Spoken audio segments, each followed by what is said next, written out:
সুপ্রভাত বন্ধুরা, আশা করি তোমরা সকলেই ভালো আছো।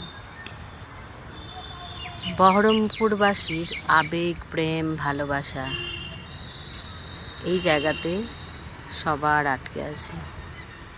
আশা করি বলে দিতে হবে না এটা কোন জায়গা। তোমরাই বলো এটা কোন জায়গা।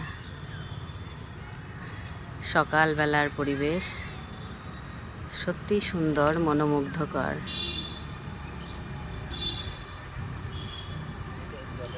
পতাকা উড়ে চলেছে, যে যার নিজের কর্মে ব্যস্ত।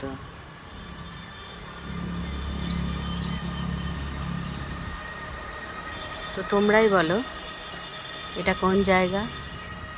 আশা করি সবাই বলতে পারবে। সবাই খুব ভালো থেকো।